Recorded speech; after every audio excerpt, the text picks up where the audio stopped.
Hello, I am Munchakoopas. This is my submission for Plague any percent. There won't be any game audio since I'm just commentating over my PB. So while I wait for the run to start, I'll just go over the basics of Plague and this run. There will be no extra items purchased aside from 2 magic upgrades, as well as the Staff of Striking so that I can do damage to bosses faster. My bomb loadout is the basic burst and basic bombs to start out with. So I can have 3 bombs on the screen at once, and they will explode on impact with an enemy or object. If they just hit a wall, they'll bounce off the wall and just kind of sit on the ground. And the basics of Plague movement are he has a double jump and a burst attack, and you charge the burst with your attack button, which is the same button as the bomb throw. Now, after you burst, there's a short period of time where if you press burst again, or the bomb throw button again, you will not throw another bomb and you will immediately begin charging.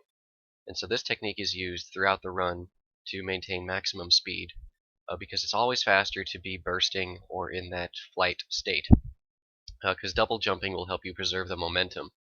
Every time you burst, you do lose a couple frames of forward momentum, but overall it's still faster than running pretty much anywhere. The downsides of the normal burst as opposed to what we saw at SGDQ with New Game Plus using Spin Burst, the normal burst does not dig through objects nearly as well. The explosion has a slightly larger radius around it and can actually open up food platters. But this explosion still gives me the ability to pass through enemies because it does have invincibility frames. And it does have a few other neat applications on bosses as well. This is a zip that's possible in pretty much every Plague category. I think the only one that doesn't do it at this point is Plague 100%. And so in this run, I'm going to need about 19,500 gold for the 3 items that I will be purchasing. And this first boss, Black Knight, I will burst to make him run into the corner, and then ideally I will throw bombs at this right interval to keep him locked in the corner. I messed it up a little bit there, but still an easy fight to recover from.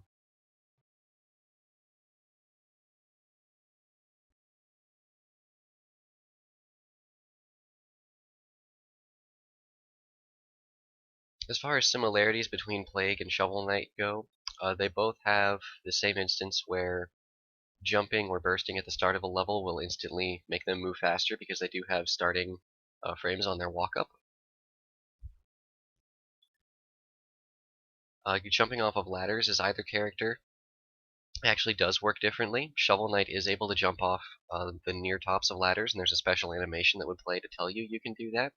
With Plague, he actually has to climb to the top, but he can burst off of a ladder at any time, so he's a bit faster at climbing ladders than Shovel Knight is. In this first trip to the village, and most of them, I just have to get through it and then get out as quickly as possible, because I don't need to buy anything right now.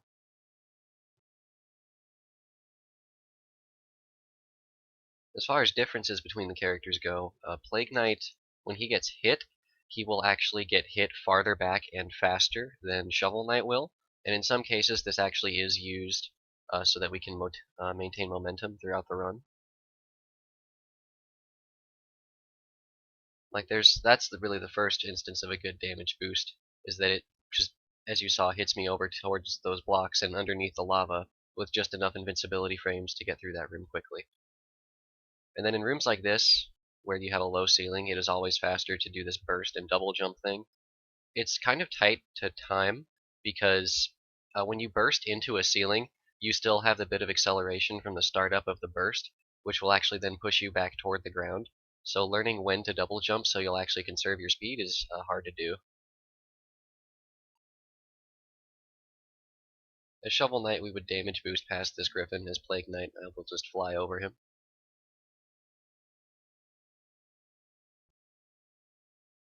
Ideally, I would have just hit this dirt with a bomb as soon as I went through it, or above it rather.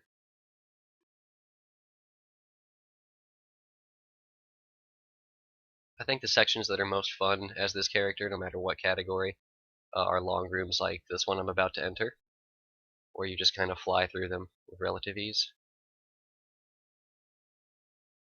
And I actually got hit by the lava there, but I made a decent save.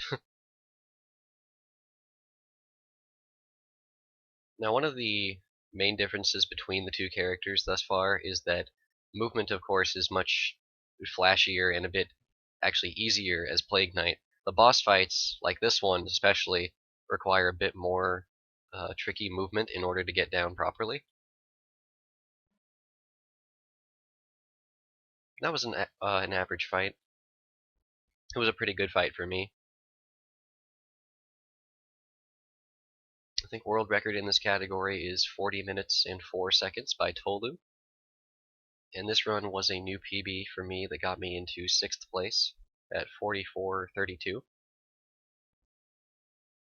My time can only improve before the event. And I'm offering this category, Plague Any Percent, as a bid war with Shovel Knight Any Percent.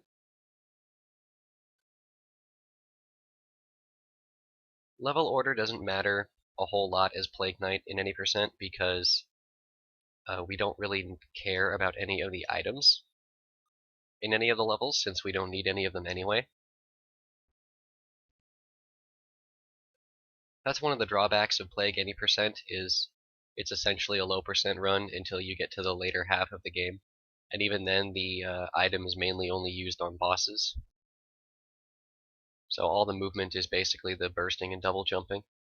Something to note about the burst is that if you hold a neutral position on the stick or D-pad or whatever it is you use to move, if you don't hold left or right and then jump, you will actually jump straight up, which will cancel all your speed in whatever direction you're going.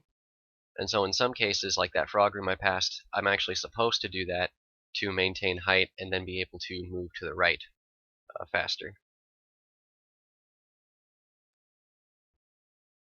This room is actually far easier than I made it look right there. I messed up. In this room, you do have to move this skull over to this platform in order for it to lower.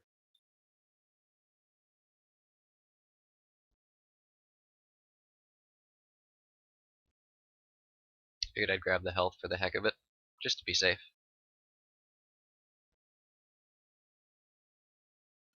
Something nice about Plague Any Percent as compared to Shovel Any Percent is we actually don't have to break any checkpoints in the route because we get all the money we need from either killing enemies or picking up gold in the levels themselves. And depending on what point, if you ever do die, death is a bit more costly because of the amount of gold you lose, but it's easier to recover as Plague because there's more opportunities to pick up more. The Spectre Knight fight is, in my opinion, one of the harder fights to do as Plague. King Knight is also pretty difficult just because of the way he jumps around.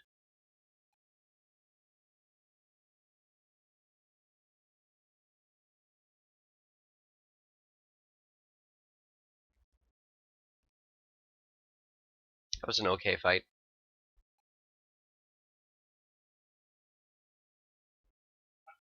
And these things that are popping out of the bosses are their essences, and each boss represents a different essence of X personality trait. I don't remember what all of them are. But for example, I think King Knight is greed. Or is that Treasure Knight? The point being that Plague Knight wants these essences so that he can create a magical potion that will give him whatever he wants. And after every single boss fight, you do come back here to the village. And after every 3 levels, you are given a mandatory health upgrade in any percent. Well, every category.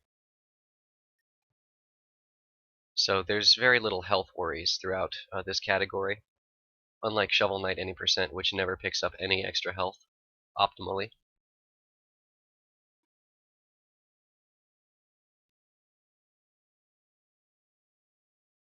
And so now Plague Knight has to go through his own stage and fight a mystery boss at the end. Well, it was a mystery when the game first came out. Something to note about these green rats is that, as you saw, they explode when they take damage. And due to the burst having invincibility frames on its startup, in some situations you can actually make it through that whole explosion by killing the rat with a burst. And what I did right there is I threw a potion to kind of glide a little bit, and what that does is it still maintains your height for a brief moment, it also slows you down, but it can just be used to extend your jump length a little bit which can actually help save you from bottomless pits or to just maintain height to grab ladders and stuff properly. This mini boss has 23 health, and the easiest way to damage him is just like in Shovel Knight. You get onto the right side of him and then just damage him as quickly as possible. Normally I would skip that checkpoint, go up to that food platter, and probably grab it, but I kinda messed up a little. Something to note about this level is that a lot of those big hits, like that one right there, I am taking intentionally, because for the boss of this level, I need to be at 2 health, ideally 2 or 1.5 when I start the fight, because if you are at less than 2 health, the boss will not use an item that makes him invincible, which will waste time. So I need to take one small hit from this enemy, and then I can proceed. Also, the number next to my health up in the top is one of my health tonics. It's an optional item I can use from a menu that will restore 1 health and also give me a bonus health until I die. And the boss is Shovel Knight, and the strategy is to walk into the right corner, get hit, and then mash your bomb attack as fast as you can.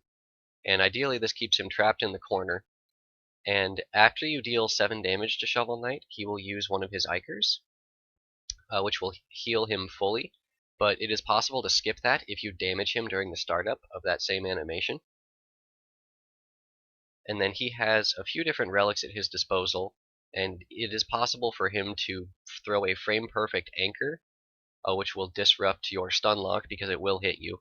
And he is also possible, or he's also capable of using the war horn to destroy the blocks.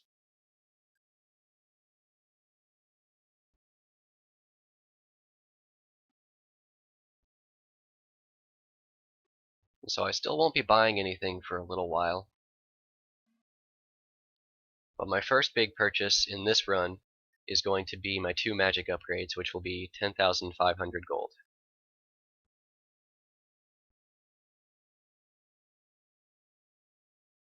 This level is probably one of the more dangerous levels to play as Plague, just because, as is obvious, I'm flying through most of the rooms, and a lot of these rooms have plenty of pits with lava in them. That damage boost actually wasn't as bad as I once thought it was as far as killing my speed. Those fire droplets can end a run. It would cost about 30 seconds for a death right there.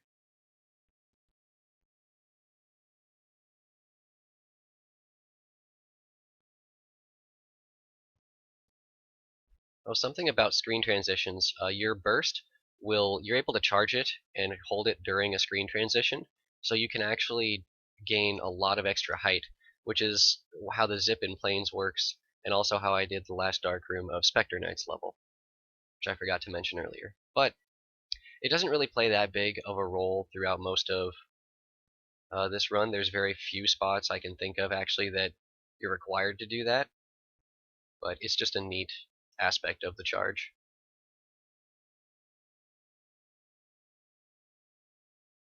At this part, I have to carefully throw my bombs because I can have up to 3, so if you just mash, you'll throw 3, which will eliminate the platform below you. Here, I will use my burst and invincibility frames to move through that enemy, and then we will proceed with the rest of the level.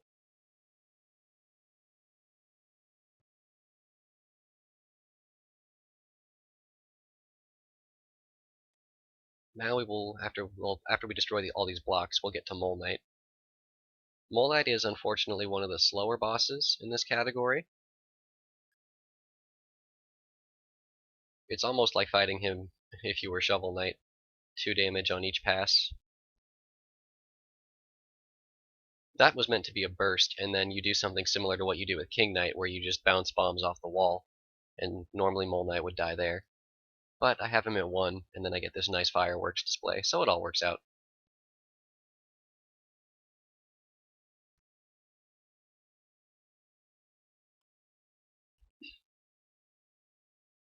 There actually are 2 different routes for this category right now. There's one where you buy magic and then go to Polar Knight's level, and then you buy an item in the Flying Machine, Propeller Knight's level, which is the route I ended up doing. The newer route is you go to Propeller Knight's level first and buy that item because it will help you fight bosses faster. And it does help out in some small places in the stranded ship, Polar Knight's level, to just dig through some blocks. Right there I bursted above the second screen, just to save a little bit of time. This level is the Iron Whale, the lair of Treasure Knight.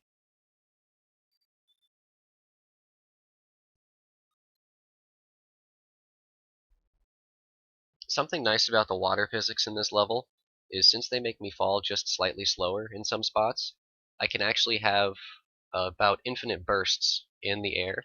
I can't really gain much height, but I can certainly delay my fall by a large margin. It really only comes into play during the mini-boss fight in this level, as it helps you manipulate his height on the screen. Then if you're far enough to the left when you enter this screen, if you throw a couple bombs, you can do what I did with those tentacles and destroy the top two.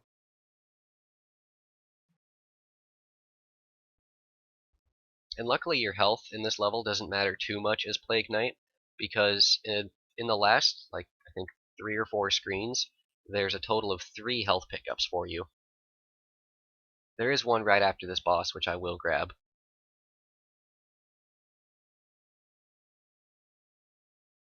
So as you saw right there, I'm able to just charge my burst as I'm falling, which helped me survive from falling in a bottomless pit. This boss takes 12 hits to kill. I can throw 3 bombs before I have to double jump to then throw another 3. Doing the double jump after I throw the first 3 just lets me throw the second set of bombs faster. Otherwise, if you just mash attack, you'll actually very slowly move toward the ground because you'll just stay in place.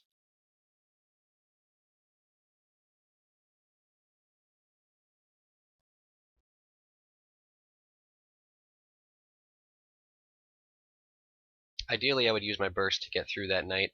I think I just need to get a little closer to him before I try to move through him.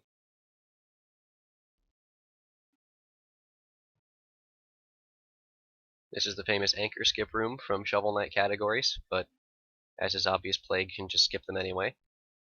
If I were going for optimal gold strats, I would have tried to get damage boosted the other way by that blue knight to collect the 180 gold he drops. But luckily I do end up with a lot of extra gold this run. And just before Treasure Knight, there's a health pickup. That health pickup is actually only here as Plague. That one does not exist if you play as Shovel Knight. Kind of a shame, really. Treasure Knight is probably one of the easier bosses as Plague, but he's also one of the slower ones because of situations like this.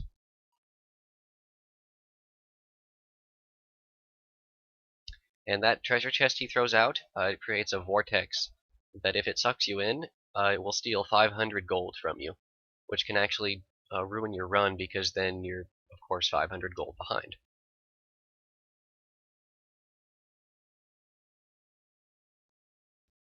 And so I actually messed up here and ended up doing the old route where you buy magic and then do Polar Knight first. It's just slightly slower than the newer route, but not by enough to make really that big of a difference.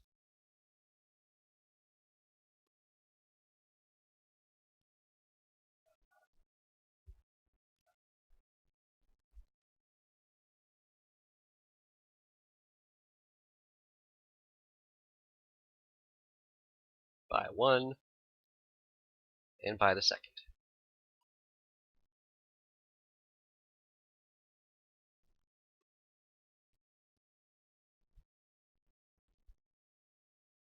So we have all of our magic, we've unlocked World 3.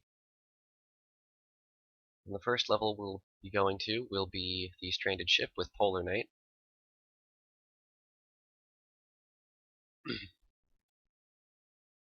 It's the ice level, which doesn't really matter much for Plague since, as stated previously, I don't really intend to spend a whole lot of time on the ground.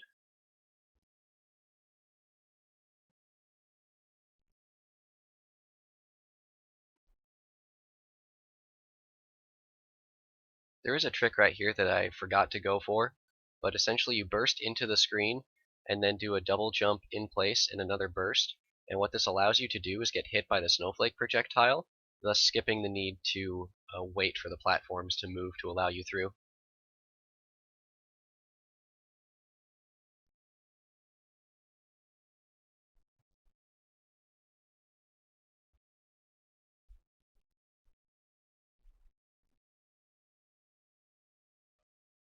And you can already see just how much the burst helps with movement, especially in this level. This is one that normally Shovel Knight would need the propeller dagger to do anything close to this.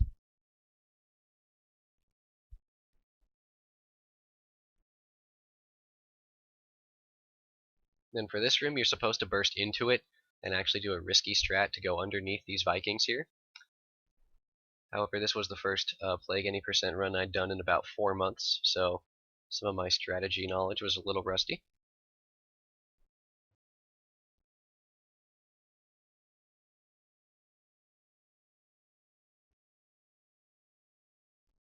Those Vikings actually are on a local cycle as far as the hammer throws go. So that room, as long as you get through it quickly enough, you'll have a decent pattern. I had a slightly slower pattern, but the important thing there is not dying.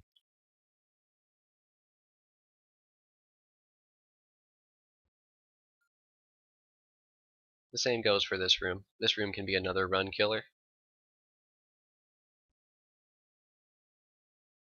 And I'm very lucky right there that I got hit by the mage's projectile and not the spikes. And now we're going to fight Polar Knight.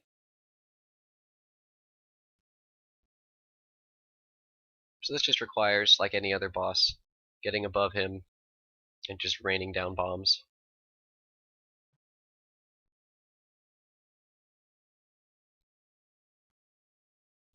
Polar Knight can be a bit of a challenge because practically all of his projectiles can also interact with yours and block them.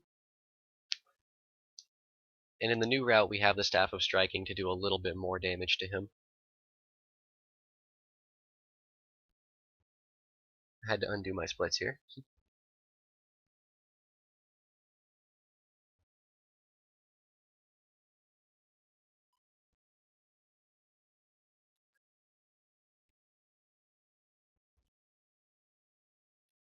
And so, no matter what your route is, after you defeat the first boss of World 3, Black Knight 2 will appear on the map, and it is required story-wise to fight him. But you can do the same thing you did with the first Black Knight fight and lock him in the corner. It's a little harder to do, and I'm able to do it for most of this fight. It's very easy to get off rhythm, because if you throw even one bomb too fast, for whatever reason this causes Black Knight to fall back towards you. Or sometimes he can just jump out of it like that.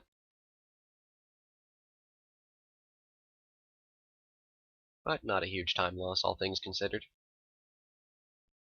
The alternative strategy is that you would have the Staff of Striking for this fight after Propeller Knight, and that would allow you to occasionally perform the same type of stun lock we would do on this fight and Shovel Knight in Plague Knight New Game Plus, where you hit him with a staff and then jump to cancel your staff attack, and then hit the knight in the face with a bomb.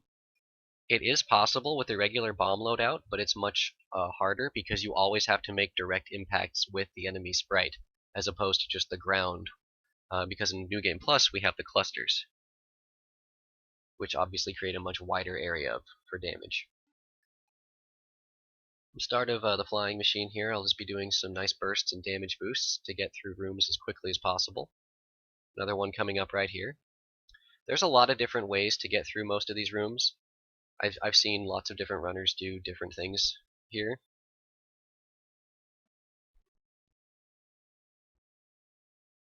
This room could be pretty risky because of how this green enemy that the developers call the Propeller Meanie, in the speedrunning community would call them the Propeller Jawa because they look like Jawas. But they're somewhat random enemies. Their movement depends on your position and what you are doing on screen when you spawn them. So you just kind of have to try to do something consistent and hope that the enemy will work with you. This mini-boss takes 16 hits to kill, and then he will drop an apple and some gold. I didn't need the money, but I did want the apple for safety. Normally right there is Shovel Knight, you have to climb up to the next room and then fall back down, so you'll fall far enough to get past those fans. As Plague, as you saw, I could just jump and then burst over, and that gave me enough height and speed to get past them.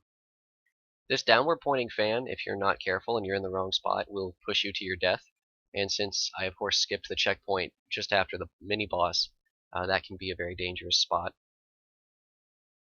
Right here what I should have done was conserve my double jump, and just done a burst, and then waited for the fan to push me, done another burst, and then dug with my staff. Like that. This is the triple Jawa room. There's a few different ways to get through this room as well. Luckily I got the old strategy for that, at least one of the old strategies. Where you actually take damage from a cannonball or a Jawa and then burst past them. As long as you get through there without dying, you're good.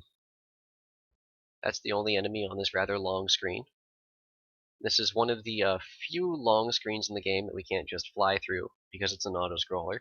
So it would be a good time for donations or developer interaction.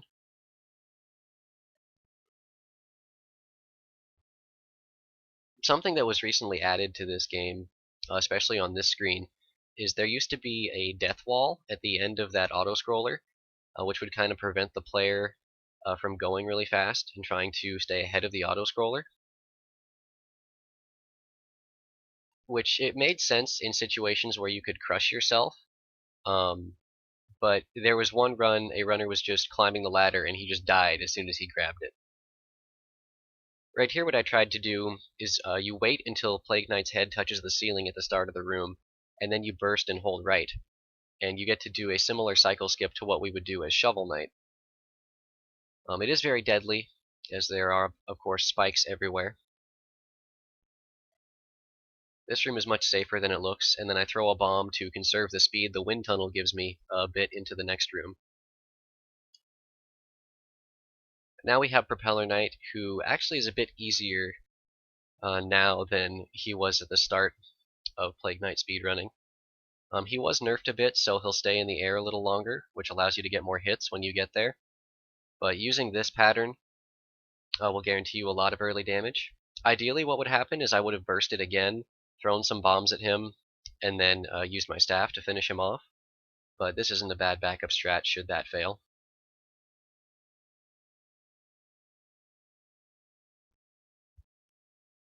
I think if you do it as optimally as possible, the cannonballs will actually not spawn at all.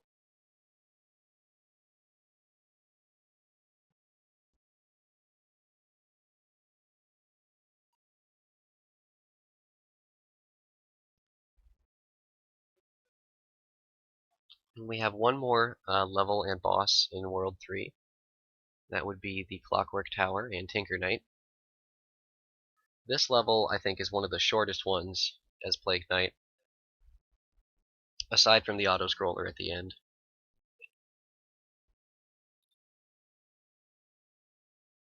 We actually completely fly through the big, long, horizontal auto-scroll in the middle of the level. But more on that when we get there.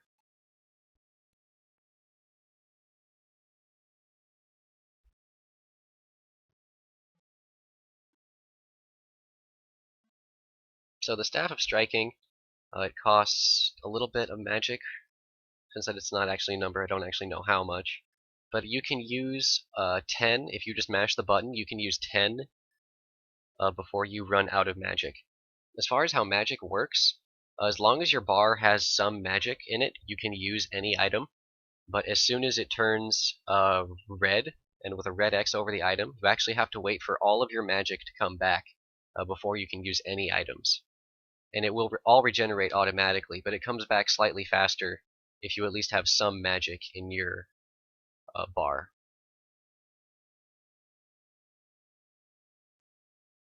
So we'll just use some double jumps and some damage boosts to get through the last half of this auto-scroller. Well, it's normally an auto-scroller anyway. Ideally, what would have happened is I would have turned around in midair to then take damage from those mages, which would have boosted me towards the ladder, like I did with that enemy. Now we're back to another vertical auto-scroll, another good time for donations and whatnot.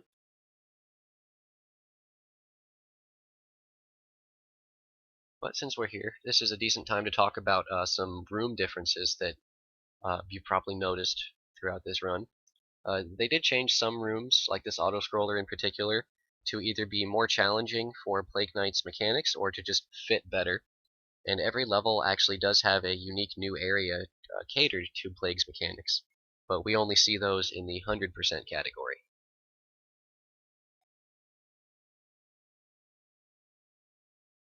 As for the boss of this level, it hasn't changed much. Well, really at all. It's still Tinker Knight. The difference is, since I don't have the mobile gear, I do have to just kill him with regular bombs and attacks. But the difference is that Tinker Knight actually takes one whole damage from every bomb or staff strike. In the first phase, at any rate.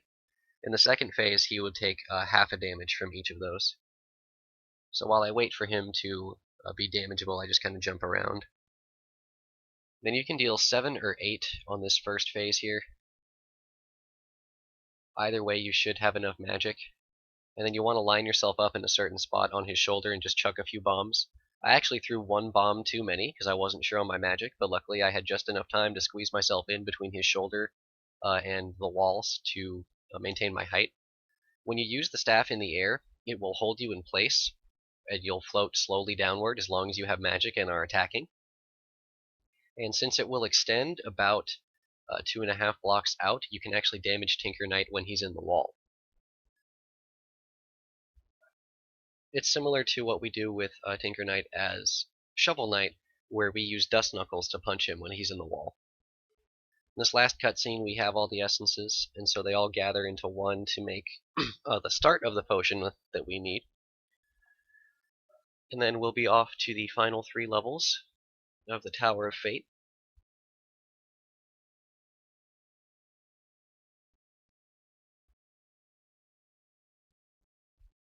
And we're pretty well set. I mean, we have maximum health normally. We do have 4 of the extra health tonics in case we do take damage anywhere.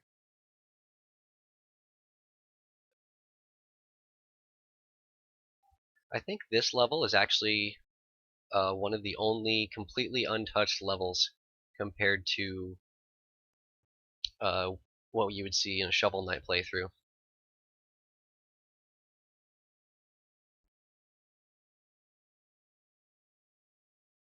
Right here we jump off the ladder and then burst and then double jump and turn around, and that sets up that damage boost. And then we burst into the next screen. The burst that we're charging carries through over the screen transition, so we burst again, double jump, and take another damage boost off the second plague minion.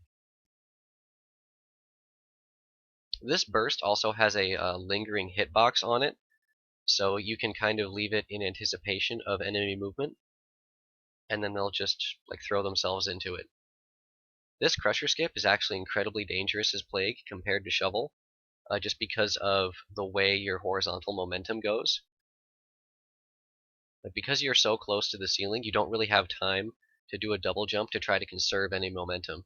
So you just have to burst at the right places in order to get through the Crusher safely.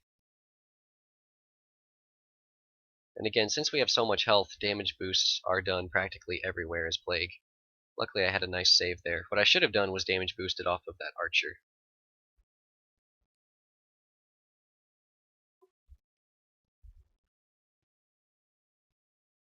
Now we have the last 3 or 4 rooms.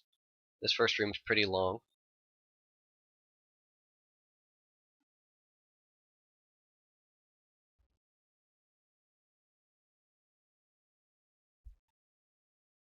But pretty self-explanatory, really.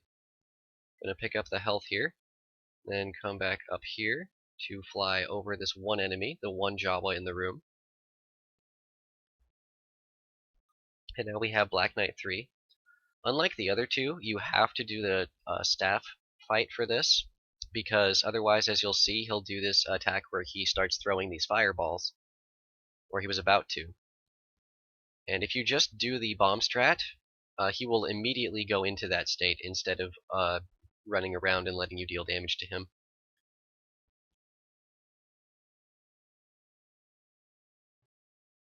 Then I try to get myself as close to this door on the right as possible after I kill him.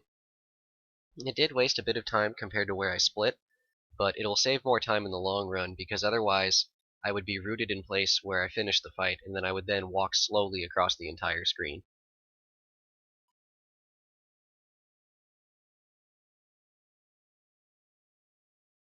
And next up we have Tower 2, as we call it, which features the boss rush at the end. We refight all the bosses. Unlike the boss rush as Shovel Knight, The boss order isn't entirely random. It still has the same rules in most regards. Polar Knight will always be within the first 3, but the Shovel Knight boss will always be the last boss of the rush as Plague Knight.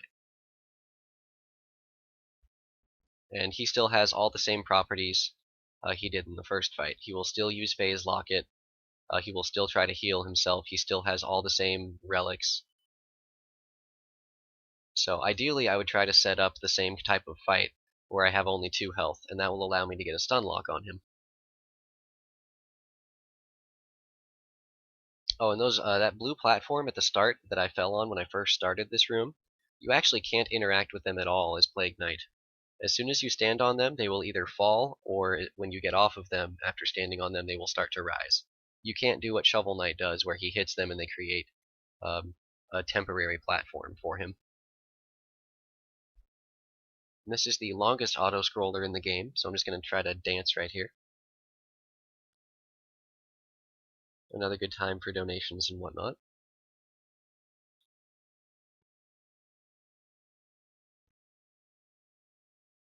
As far as donation incentives go for this game, we could go with armor color. The developers did add compatibility for a lot of armor color codes that were used in the regular Shovel Knight campaign. So if you now want an orange and blue Plague Knight, you can have that. Another good incentive would be to show off an Easter egg during the final boss of this game. I won't spoil it here, but it would add about 30 seconds to the run, and it would have to be done during the actual run to save most time. Otherwise, I would just have to restart the final level and get to that point. But no reason to do that when I could just do it in the run. There is a health pickup to the left hidden in the wall, and there might be a few in this next room. But since I do want to try to be at the 2 health at the end of boss rush, I'm just going to try and keep this.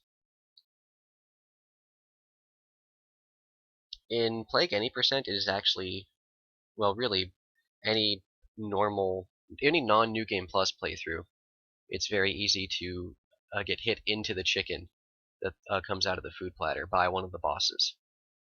So some of the fights are a little bit easier. King Knight is a bit simpler since you have staff, so when he jumps you can actually just kind of push him back. I tried to use it as little as possible because I also do want to conserve my magic uses, because it would be technically faster to use the staff hits on, say, Polar as opposed to King. You also definitely want to have magic for Tinker because he has 2 phases, and his second phase is of course much faster with the staff.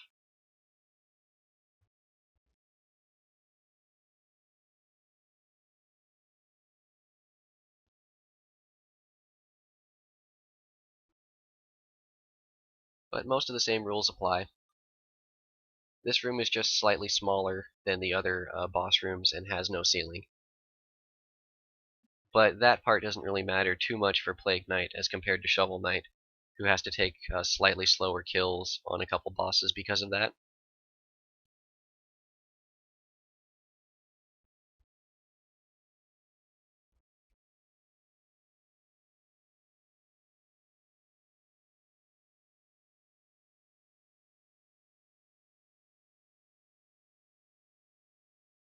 I never know if Treasure Knight is going to ascend to the top of the room or stay down low when I fight him in boss rush. So I just try to anticipate where he's going to be, but sometimes it doesn't work out as well as I'd like. Mole Knight you can do a little bit more damage to this phase since you have the staff. Not much, but some. I unfortunately did get hit into the chicken.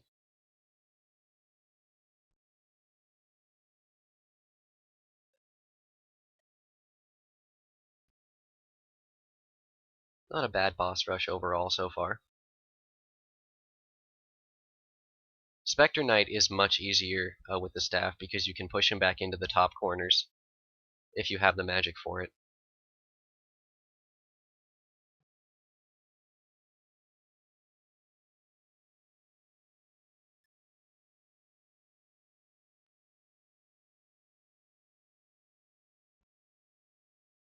Not the best Spectre, but it'll do.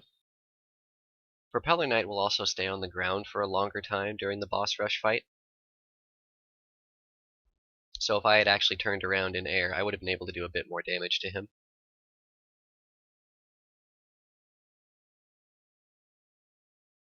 But still a solid fight.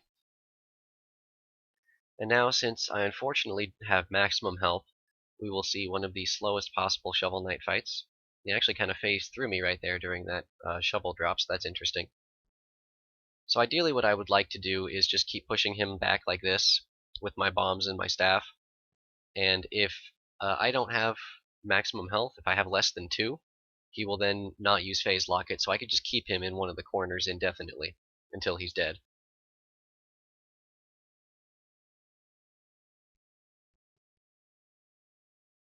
I think once Shovel Knight gets to below 8, so right now I don't think he should use the Phase Locket again. But he is a very crafty boss. He can dodge like a pro. He can also reflect any of your bomb throws at practically any given time. So it's a really difficult boss.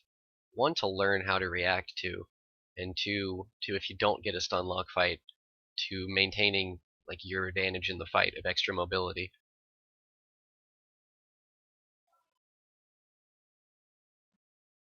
I actually have to carefully time when I press start to skip these dialogue boxes, because unlike most other cutscenes in the game, you can't just mash start or you will just keep pausing in that cutscene.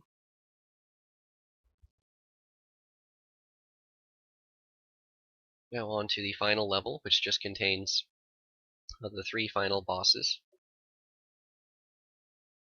We do fight the Enchantress, which is the same as a regular Shovel Knight playthrough. And then there's a couple other bosses unique to the Plague of Shadows campaign.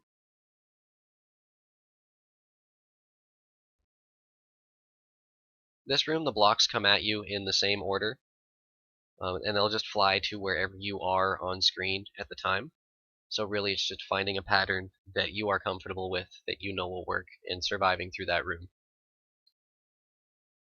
And right here we're going to jump off this platform into seemingly nothing. And then that one block that I landed on, as long as you do that same sequence of things, jump, burst, double jump, burst, that block will always catch you every single time.